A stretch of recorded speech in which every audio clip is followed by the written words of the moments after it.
আসসালামু আলাইকুম। ইয়াসমিন ঝুমাস ব্লগে আপনাদের সবাইকে স্বাগতম। দেখেই বুঝতে পারছেন আজকে আমাদের রেসিপি কি, সেটা হচ্ছে চিকেন ফ্রাই। তো আমি এখানে চিকেনগুলো হচ্ছে মশলা দিয়ে আগে থেকে ম্যারিনেট করে রেখেছিলাম, এরপরে কোটিং করছি। তো ফার্স্ট কোটিংটা করার পরে আমরা একটু ঠান্ডা পানিতে ভিজিয়ে নিব, যে দেখতে পাচ্ছেন। দেন সেকেন্ড কোটিংটা করব। তো রেস্টুরেন্ট স্টাইলে যদি আপনারা চিকেন ফ্রাই খেতে চান তাহলে কিন্তু এটা খুব সুন্দর হয় এবং আপনারা দেখতে পাবেন।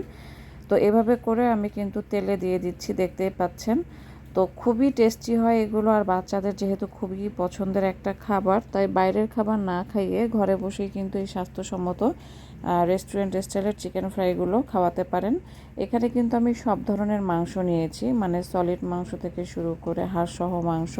তো প্রত্যেকবারই আমি একই পদ্ধতিতে কোটিং করছি, দেখতেই পাচ্ছেন। প্রথমে কোট করে নিয়ে দেন পানিতে ভিজিয়ে আবারও সেকেন্ড কোট করে নিচ্ছি। এতে যেটা হয়, উপরে একটা ক্রিস্পি লেয়ার তৈরি হয়, যেটা অনেকটা রেস্টুরেন্টে যেরকম হয় সেরকম হয়। তবে আমি বলবো যে এই বাসায় তৈরি করা চিকেন ফ্রাইগুলো কিন্তু রেস্টুরেন্ট থেকেও খেতে ভীষণ মজা হয়। তো দেখতে পাচ্ছেন আমরা এখন একটা পাশ উল্টে দেব।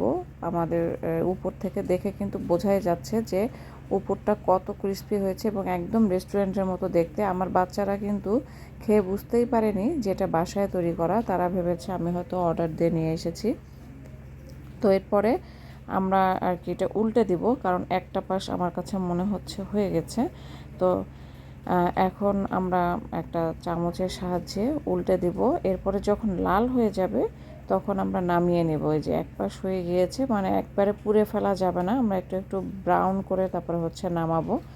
তো যেহেতু আমি এটা করছি এবং কাঁচা মাংস একটু সময় লাগবে ভালো করে সিদ্ধ করে, একটা নির্দিষ্ট তাপমাত্রায় এটা কিন্তু করতে হয়, আমি জানি যে আপনারা সবাই জানেন। তো আমরা আবারও অপেক্ষা করব যেন এটা সুন্দর করে ভাজা হয়ে যায়।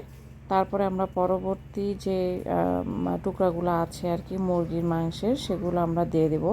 তো এই ফাঁকে একটু বলে রাখি যে আমরা কিন্তু এটা ম্যারিনেট সাধারণত 1-2 ঘন্টা আগে করলে ভালো হয়। তবে যেহেতু আমার হাতে পর্যাপ্ত সময় ছিল, আমি কিন্তু আগের দিন রাতে করে নর্মাল ফ্রিজে রেখে দিয়েছিলাম। দেখতেই পাচ্ছেন এটা কিন্তু লাল হয়ে গিয়েছে। এখন কিন্তু আমরা এটা উঠিয়ে ফেলবো, উঠিয়ে ফেলে বাকি মাংসগুলো কিন্তু দিয়ে দিব। তো ওঠানোর পরে যে চেহারাটা দেখতে কেমন হয়েছে সেটা একটু দেখিয়ে দিই। দেখুন একদম ক্রিস্পি, দেখে বোঝার কোনো উপায় নেই যেটা বাসায় তৈরি করা হয়েছে, তাই না?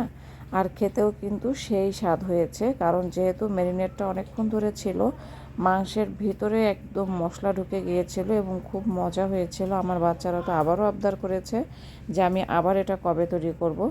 তো এরপর আমরা সেকেন্ড যে পিসগুলো ছিল সেগুলোও একইভাবে কিন্তু কোট করে এখানে দিয়ে দিয়েছি। তো আবারও ভাজা শুরু করলাম, এক পাশ যখন হয়ে যাবে তখন আর এক পাশে দিয়ে দেব। তো আপনারাও কিন্তু চাইলে বাসায় এভাবে করে বাচ্চাদেরকে বা বড়োদেরকে মেহমান আসলে এভাবে চিকেন ফ্রাই করে দিতে পারেন। এতে যেটা হয় যে স্বাস্থ্যসম্মত খাবার সবাই খেতে পারে। ধন্যবাদ সবাইকে।